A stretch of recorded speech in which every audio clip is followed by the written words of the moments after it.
네, 오늘의 특징주 살펴보겠습니다. 지난 금요일 밤 사이 최고 하락한 종목으로는 석유업체 아파치와 심해 유전개발기업 테크닙 FMC, 그리고 석유 및 가스를 탐사하고 개발하는 대본에너지 등이 보이고요. 최고 상승 종목들에는 전력기업인 NLG에너지와 컴퓨터 제조업체 HP, 그리고 질소 및 인산 비료 제조 기업인 CF 인더스트리 등이 보입니다. 네, 그럼 오늘의 첫 번째 종목은 US 스틸입니다. US 스틸은 1901년 JP모건이 카네기 스틸을 포함한 총 8개 철강 회사를 합병하기 위해 탄생한 회사인데요. M&A를 통해 초대형 철강 회사로 출범한 이 기업은 미국 시장에서 65%의 점유율을 끌어올리면서 거침없이 성장해 나갔습니다. 하지만 경쟁사들이 대거 출현하고 미국 제조업의 경쟁력이 약화되는 등 2009년부터 2016년까지 8년 연속 적자를 기록했는데요. 트럼프 정부의 강력한 보호무역 정책에 뚜렷한 회복세를 보이며 흑자 행진을 보여왔고요. 지난해에는 순이익이 전년 대비 3배나 급증하기도 했습니다. 수많은 전문가들이 트럼프 정부의 보호무역주의 강화 정책 이후 수입 제품의 관세 폭탄이 철강사들에게 일시적으로 큰 이익을 줄 수는 있겠지만요. 결과적으로는 전방 산업들의 수익성을 악화시키고 제조업 경기에도 부정적인 영향을 미칠 것이라고 경고했습니다. 28일 US 스틸은 인디애나주의 게리 제철소가 수도관 파열로 가동이 중지됐다는 보도로 주가가 6% 가까이 하락했습니다.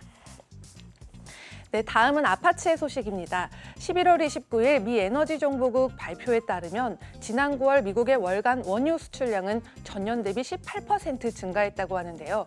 이에 반해 수입량은 12% 줄어들면서 수입량보다 수출량이 하루 8만 9천 배로 웃도는 것으로 나타났습니다.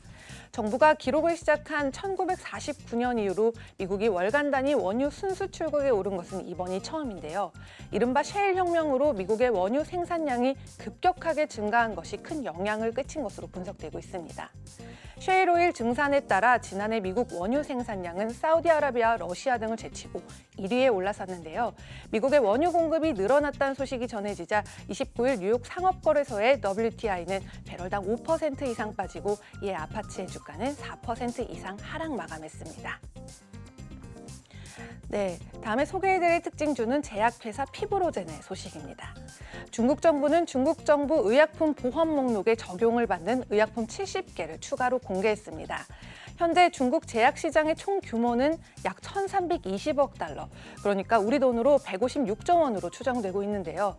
이에 따라 피브로젠은 제품의 가격을 평균 61% 가까이 인하하기로 합의하면서 이렇게 가격을 낮춰서라도 중국 시장에 진출하고자 하는 노력을 이어가고 있습니다. 그리고 투자은행 SBB 리링크는 이번 중국 정부 의약품 보험 목록에 피브로젠의 빈혈 치료제인 녹사두 스타트의 경우 태블릿당 95.5위안으로 월에 177달러, 그리고 연간 2,128달러에 이를 것으로 보고요. 이전의 추정치인 연간 1,600달러보다 높은 것으로 판단했습니다. 이로써 주당 가치가 5달러 정도 올라갈 것으로 보이면서 주가는 4% 이상 상승했습니다. 네, 마지막 종목은 소프트웨어 유통 서비스 기업인 테크데이터입니다. 지난달 테크데이터는 인수합병 소문에 휩싸였는데요. 우선 11월 13일 사모펀드 아폴로 글로벌 매니지먼트가 주당 130달러의 인수가를 제시했고요. 테크데이터와의 인수 협상을 벌여왔습니다. 하지만 23일 비공개 대상으로부터 새로운 인수가를 제시받았는데요. 일부에서는 워런 버핏의 버크셔 해서웨이가 아닐까 하는 추측이 나오기도 했습니다. 버크셔 해서웨이는 이 거래에서 주당 140달러 이상은 고려하지 않고 있다고 하는데요. 하지만 27일 아폴로 글로벌은 테크데이터에게 이전의 인수 제시가보다 무려 11.5%나 높은 주당 145달러를 제시했습니다.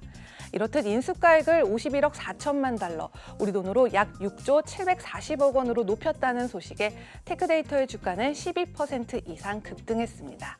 지금까지 인베스팅닷컴에서 전하는 글로벌 마감 시황 펄스였습니다.